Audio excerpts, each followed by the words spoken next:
Hello! இன்னைக்கு வந்து வரலட்சுமி பூஜை வந்து எப்படி பண்ணலான்ட்டு ஒரு சிம்பிளான விளாக் தாங்க. நான் வந்து பார்த்தீங்கன்னா, தேர்ஸ்டே ஈவினிங்கே வந்து வாசல்ல வந்து அம்மன வந்து அழைச்சிடுவேன். அதுக்காக ப்ரிப்பரேஷனா குங்கும மஞ்சள்லாம் வாசலுக்கு வச்சு, வாசல வந்து அலங்காரம் செஞ்சுடுவேன். கோலம் போட்டு, அந்த சாங்ஸ் எல்லாம் போட்டு வந்து ஒரு பாக்கியம் தான் லக்ஷ்மி வாரம்மா சாங்ஸை போட்டோன்னா எனக்கு ரொம்ப வைபா இருக்கும். நான் வந்து அப்படியே பார்த்தீங்கன்னா, கலசத்துக்குள்ளே வந்து அதுக்கு கீழே வந்து மாவிலே அரிசி, பச்சரிசிலாம் போட்டு காதோட கருகமணி, அப்புறம் மஞ்சள், குங்குமம், எலுமிச்சம்பழம், அப்புறம் ஏலக்காய் எல்லாம் வந்து கலசத்துக்குள்ளே போட்டு நான் வந்து தேங்காய் வச்சு அவங்கள வந்து இன்றைக்கி வந்து பூஜை பண்ணிட்டேன். வந்து பார்த்திங்கன்னா அவங்களுக்கு வந்து நெல்லிக்கனியும் ஆப்பிளும் தான் இன்றைக்கி நெய்வேத்தியமாக வச்சுட்டு, இந்த சீர்தட்டில் வந்து பார்த்திங்கன்னா நாளைக்கு நான் பூஜை பண்ணுற வேண்டிய தட்டுக்கு கட்டிக்கிட்டு சாரீ கட்டிக்கிறதுக்காக உண்டான சீர்தட்டை வந்து எனக்காக வந்து நான் வந்து அதை பூஜை நல்லபடியாக பண்ணணுன்றதுக்காக வேண்டிக்கிட்டு அந்த தட்டை வச்சுருக்கேன். ஸோ வந்து அவங்கக்கிட்ட வந்து நான் வந்து அதில் வந்து ஒரு வேண்டுதல் வச்சு அவங்களுக்கு மஞ்சள் பிள்ளையார் தான் ஃபஸ்ட்டு பிடிக்கணும். குலதெய்வத்தை வேண்டிக்கிட்டு விளக்கேற்றிட்டு அப்படியே பார்த்திங்கன்னா அவங்களுக்கு வந்து ஸ்லோகன்லாம் படிப்பேன். ஸ்லோகம் வந்து அஷ்டலக்ஷ்மி ஸ்லோகன், வரலக்ஷ்மி ஸ்லோகன், அந்த 108 போற்றி எல்லாம் உட்காந்து படிச்சுட்டு அவங்களுக்கு வந்து பாட்டெல்லாம் பாடிட்டு அவங்கள வந்து சந்தோஷமாக வீட்டுக்குள்ளார வந்து நான் கூப்பிட்டு போவேன். அதுதான் வந்து இன்றைக்கி வந்து ஈவினிங்கே நான் வந்து பண்ணியாச்சு. ஒன்லி சிம்பிளாக தான் நான் வந்து இதை வந்து பண்ணேன். ஸோ அதுக்கு வந்து ஸ்லோகன்லாம் படித்து முடித்து ஆர்த்தியெல்லாம் காமிச்சு அவங்கள வந்து வீட்டுக்குள்ளார அழைச்சிட்டேன். அது ரொம்ப வந்து எனக்கு வந்து ஹாப்பியாக இருந்துச்சு. எந்த ஒரு விஷயமும் நான் வந்து ஃபுல் ப்ளெஜ்டாக நான் இல்லை நீங்களும் செஞ்சீங்கன்னா அது ரொம்ப வந்து அழகாக முடியும். ஸோ வந்து மறுநாள் காலையில் பார்த்தீங்கன்னா ஆஸ் யூஷுவல் அவங்க தான் அந்த சாங்ஸ் எல்லாம் போட்டு ஃப்ரைடே மார்னிங் வந்து என் பையன் வந்து பார்த்திங்கன்னா உட்காந்து அந்த ரிட்டர்ன் தட்டெல்லாம் கொடுக்கறதுக்கு அதுக்கு எல்லாமே அம்மாவும் பையனும் அது கான்ட்ரிபியூட் பண்ணிகிட்டு இருந்தாங்க.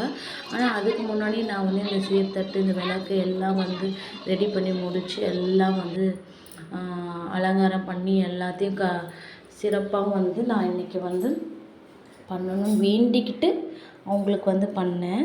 ஸோ அவங்களுக்கு அலங்காரம் பண்ணுறதுக்கு ரொம்ப டைம் எடுக்குது. ஆனால் நான் வந்து அதுக்காக வந்து டயர்ட் ஆகாமல் உட்காந்து ஃபுல்லாக வந்து அப்படியே அலங்காரம் பண்ணணும் அந்த இன்ட்ரெஸ்ட்டு தாங்க. That is very important. அப்புறம் எங்கள் வீட்டு மகாலட்சுமிக்கு வந்து நான் வந்து பிறந்திருக்கா அப்படின்னு சொல்லிட்டு அவளுக்கு வந்து பாத பூஜை பண்ணணுன்னு ரொம்ப ஆசை. அந்த லக்ஷ்மி காலை வந்து நான் வந்து அப்படியே வாங்கி உள்ளார கூட்டிகிட்டு வந்தது ரொம்ப சூப்பராக இருந்துச்சு. அது வந்து பூ வாங்கிச்சு என் கையிலேருந்து வாங்கி எனக்கே கொடுக்குறா. அப்படியே வந்து நோன்பு கயிறெல்லாம் கட்டிக்கிட்டோம். நானும் என் பொண்ணும் மட்டும் பூஜைலாம் பண்ணி முடிச்சுட்டு வந்து பார்த்திங்கன்னா எல்லாம் ஆஸ் யூஷுவல் பாட்டெல்லாம் பாடி அப்படியே போற்றியெல்லாம் சொல்லி வீட்டுக்கு வந்து கொஞ்சம் அக்காலாம் வந்திருந்தாங்க. அவங்களுக்கு வந்து சிறப்பாக அவங்களுக்கும் வந்து இப்போ நெய்வேத்தியம் தட்டு எல்லாம் கொடுத்து அவங்கக்கிட்ட ஆசீர்வாதம் வாங்கிக்கிட்டு ஐ எம் ஸோ பிளஸ்ட். அதையும் நான் வந்து ஒரு சின்ன சின்ன கிளிப்ஸாக வந்து அப்படியே வந்து போட்டுட்ருக்கேன். எங்கள் அம்மா, ஆன்ட்டி எல்லோரும் வந்திருந்தாங்க அக்காலாம்.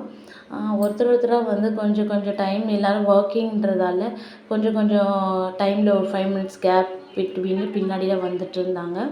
எனக்கு ரொம்ப ஹாப்பி. எங்கள் வீட்டுக்கு சுமங்கலி வர்றதுன்றது ரொம்ப ஒரு சூப்பரான விஷயம். அதை வந்து நான் வந்து அது பார்த்திங்கன்னா ஈவினிங்கே நான் வந்து குங்குமம் வச்சு அழைச்சாச்சு. நான் கலசம் ரெடி பண்ணி முடித்த பிறகு நான் போய் குங்குமம் வச்சு கூட்டிகிட்டு வந்தேன். இந்த பாட்டி பார்த்திங்கன்னா எனக்கு பார்க்லேருந்து அவங்க எங்கேயோ போயிட்டாங்க. ஆனால் என்னை தேடி இன்றைக்கி வந்து நான் கூப்பிடாமலே வந்திருந்தது ரொம்ப ஒரு ஃபீலிங் பிளெஸ்டாக இருந்துச்சு. ஏன்னா கூப்பிடாம வரவங்க வந்து குலதெய்வம்னுவாங்க.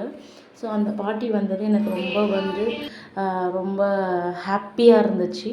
அப்புறம் என்னங்க ஆஸ் யூஷுவல் ஃபோட்டோ கிளிப்ஸு அப்படியே வந்து பாப்பா கூட என்ஜாய் பண்ணிவிட்டு என் ஹஸ்பண்ட் கூட வந்து ஆசீர்வாதம்லாம் வாங்கிட்டு அவர்கிட்ட வந்து கொஞ்சம் பிளஸ்லாம் வாங்கிட்டு நாங்கள் அப்படியே வரவங்க எல்லோரும் வந்து குங்குமம் வச்சுட்டு தாலிக்கு வந்து குங்குமம்லாம் வச்சு விட்டு மஞ்சள் குங்குமம் வச்சு பூ போட்டு அட்சதை போட்டு ஆசீர்வாதம் பண்ணுவாங்க. அதே மாதிரி தான் எனக்கும் இன்றைக்கி பண்ணாங்க. ரொம்ப சூப்பராக இருந்துச்சு. ஜாலியாகவும் என்ஜாய் பண்ணேன். ஒரு சின்ன கிளிம்ஸ் லாஸ்ட்டாக ஃபைனலாக ரொம்ப நீட்டாக வந்து அதை காட்டணுன்றதுக்காக தான் காசுலாம் வச்சு பண்ணணும். நெய்வேத்தியம், சுமங்கலி தட்டு எல்லாமே பண்ணிட்டேன். சிறப்பாக இருந்துச்சு. ரொம்ப அழகாக இருக்காங்க என்னோடய லக்ஷ்மி. ஸோ அவங்கள பார்த்து நானே கண் வைக்கிறேன். நலங்கு வைக்கணும், சுற்றி போடணும். பாய்.